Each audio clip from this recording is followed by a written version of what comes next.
Hello, mere pyare bachcho. I know your exams are just around the corner, so let's quickly revise a really important chapter from your Flamingo textbook, Lost Spring, Stories of Stolen Childhood. And just like the title says, this chapter's all about children who've lost the most wonderful season of their lives, their childhood. Just for a second, when I say the word spring, what pops into your head? I bet you're thinking of flowers blooming, lots of sunshine, new life, right? Spring is all about happiness, beauty, and new beginnings. It's the best time of the year. Well, you see, a child's childhood is exactly like spring. It's supposed to be a time for fun, for learning, for dreaming. But this chapter, Lost Spring, tells the stories of children whose spring has been snatched away by poverty and tradition. Let's jump into our first story to see exactly what that means. So, our first story takes us to Seemapuri, which is right on the edge of Delhi. And here we meet a young boy named Saheb. Every single morning, the author sees Saheb digging through heaps of garbage. He's a ragpicker. You see, his family had to leave their home in Dhaka, Bangladesh, because storms destroyed everything. So now, here in the big city, he spends his days looking for gold in the garbage. And of course, Pacho, this isn't real gold. For him, gold is anything he can find. A coin, maybe an old pair of shoes, anything that can help his family survive. Now, here's something really ironic. When the author asks him his name, he says Saheb Alam. Do you know what that means? It means Lord of the Universe. Just think about that for a second. The Lord of the Universe is picking through trash, walking around with no shoes. He has this grand, powerful name, but he doesn't even know what it means. It's such a sad contrast, isn't it? You know, for the people living in Seemapuri, garbage means two completely different things. For the children, like Saheb, it's like a magical treasure hunt. It's wrapped in wonder. They always have this hope of finding a 1 rupee coin or maybe even a 10 rupee note. But for the adults, it's a much harsher reality. For them, garbage is just about survival. It's how they get their daily bread and keep a roof over their heads. Then one day, the author notices something different about Saheb. He's got a job. He's working at a tea stall. He proudly tells her that he gets paid 800 rupees a month, and he gets all his meals too. Now, at first, this sounds pretty good, doesn't it? A proper job, a steady income, but you have to ask, is he really happier? And the answer, my dear students, is a big no. He's not happier. The author sees that he's lost the carefree look. The steel canister that he now carries for his boss feels much, much heavier than his old rag-picking bag. But why? Because that bag was his. He was his own boss. He could roam around freely.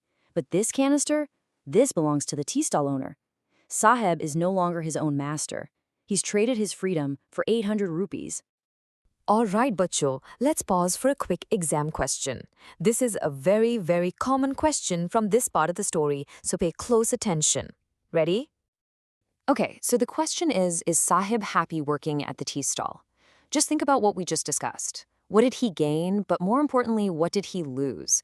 Try to get a few key points ready in your mind. And here is how you can frame that perfect answer for your exam. Point number 1, he is no longer his own master. Point number 2, he has lost his carefree look, which was a symbol of his childhood freedom. And point number 3, the steel canister represents responsibility and work, and it feels heavier than his plastic bag, which stood for freedom. If you remember these 3 points, you're sure to get full marks. Okay, let's move on to the second part of our chapter now. We're going to travel to a new place, the town of Firozabad, which is famous for one thing, making glass bangles. And here, we're going to meet another boy. His name is Mukesh. The very first thing Mukesh tells the author is about his dream. He looks her in the eye and says, "I will be a motor mechanic." Now, in a town where every single person, for generations, has only ever made bangles, this is a huge deal. He dares to dream of something different. He wants to break the family tradition and be his own master. But Firozabad is a really, really tough place to have a dream like that. It's the heart of India's glass-blowing industry. And sadly, children like Mukesh are forced to work illegally in these glass furnaces. Just imagine, they work in these tiny, dark rooms with super high temperatures, with no fresh air or light. The dust from polishing the glass is so bad that many of them start losing their eyesight even before they become adults. It's a terrible situation. So, the big question is, why are they all stuck in this work, generation after generation?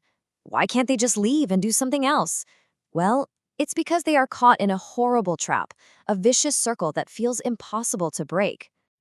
The first part of this trap is actually in their minds.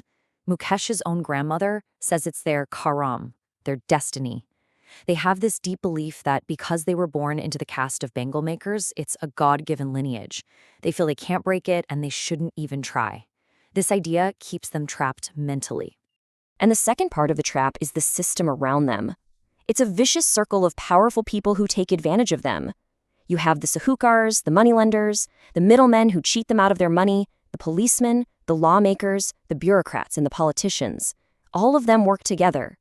And if the poor bangle makers ever try to form a group or protest, they are beaten up and thrown in jail. There's just no way out.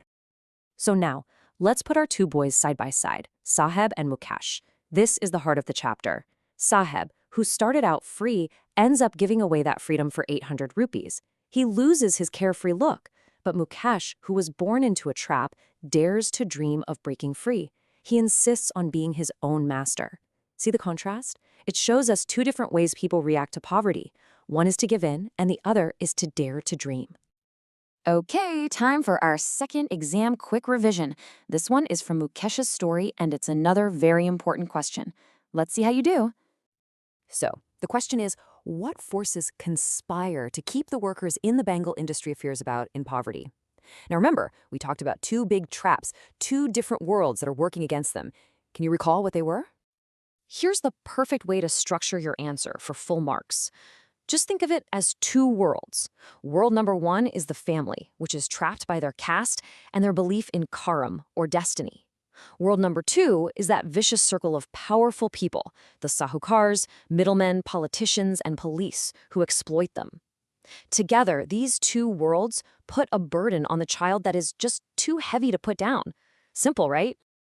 But even with all of this working against him, Mukesh's spirit is just amazing. It's not broken. When the author points out that the garage where he wants to learn is a long way from his house, he doesn't get discouraged at all. He just looks at her and insists, "I will walk." That one sentence shows so much determination, doesn't it? And that, my dear students, is the beautiful main idea of this chapter. In the middle of all the dust and hopelessness of Firozabad, Mukesh's small dream is like a tiny spark of light. It's a little ray of hope that proves that even in the darkest, most difficult situations, the human spirit can still find the courage to dream of a better tomorrow. So I'll leave you all with this final thought to reflect on. This chapter shows us a world that is harsh, a world that can easily crush dreams. But it also shows us the incredible bravery it takes to just have a dream. So think about it. In a world like that, how important is it to dare to have one? All the very best for your exams, my dear bachcho. Study well and please always, always dare to dream.